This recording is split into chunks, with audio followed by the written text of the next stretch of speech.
Okay. So the first question you have to ask yourself then is, if I'm paying off debt, or should I invest? What is the cost of the debt that you have first and foremost? Yep. Yeah. So if the cost of that debt is low, if it's in that 2, 3, 4% range, somewhere around there, then that's probably not debt that you necessarily want to attack as like I have to pay this off very, very quickly. Yep. All right. So the cost of the debt, I think, is certainly one. The type of debt too would be another one as well. So, yes. I think that when you're, like you have to come up with some kind of a schedule on what debts you're going to attack first and foremost. And I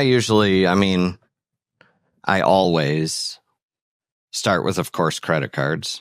Mm-hmm. Right? That's a no-brainer. High interest. Generally, after that would be car loans. Mm-hmm. Then student loans. Mm-hmm. And then mortgage. So personal unsecured debt, which is, I guess that's not even true because it's secured against your income, would be credit cards. Personal secured debt, which would be like something that has an asset attached to it. Or car loan. But even though a car is an asset, we all know it's a depreciate. It's not really an asset, right? Yeah. Yeah, I get that. Okay, so personal unsecured, which is going to probably include cars because they do depreciate. God, they are such dumb purchases, aren't they? And they've gotten so stupid expensive. They are such dumb purchases. You literally drive this thing, I don't know, what, 2 or 3 times a day at most. Ugh. I know. It just sits in your parking lot. Yep. Right? Getting beat by the Florida sun. Yep. And the weather every day. And yet we need $100,000. You need one to function. You need $100,000 car. It's crazy. I sure as hell don't. It's crazy. Like the importance that people put on that. Like I know. It is super important. Oh. All right. That aside, okay. So cars, credit cards, student loans, I think is of pretty high importance. Why though? Well, I put them as the second least important. Now it could also vary. If they're, yeah, but you didn't have a lot. Yeah, true. Compared to medical professionals, no, I didn't. So that is a fair point. I probably would have felt different had I had $200,000 worth of student loans. Yeah, I'm sure you would have.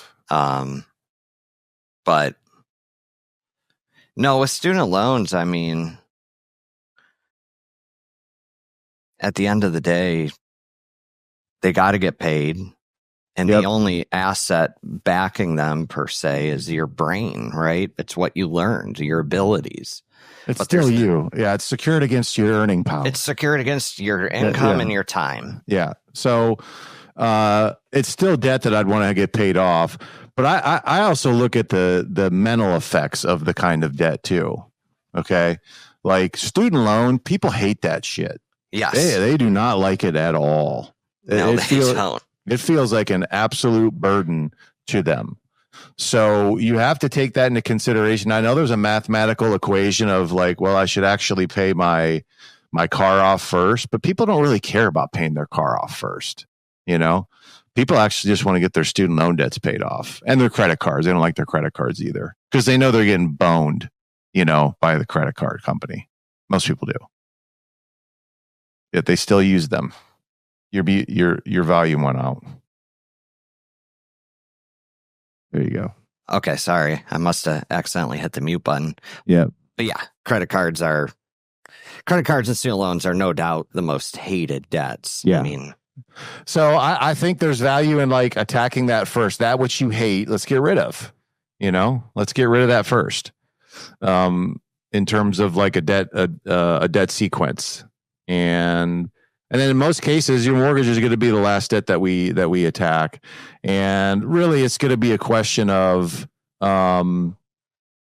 if you've paid off your cars, if you've paid off your credit cards, if you've paid off your student loans, then theoretically, there's going to be extra money there that you've had to pay those things off. Then, you can accelerate at that point in time to pay off the home mortgage. Yep. And in most cases, I think most of the debt programs that we run for people, I mean, it's generally about 7 to 10 years that they can have almost all their stuff paid off. I mean, it's not a long time at all. No. Like everything paid off. Mortgages, cards, credit cards, all those things. They just have to snowball to make that happen. Yeah, which is easy to do. Actually, the math is easy to do. The application of it is extremely difficult to do. There you go. Right? It's extremely difficult to do. Like, I don't know that I've met but maybe 2 or 3 people that have actually followed through on the snowball to a T from the moment that we started to the moment that it ended. Right? Yep. I can think of just a couple people that. It's definitely very rare. That have done that, because there's always like a temptation to add more debt.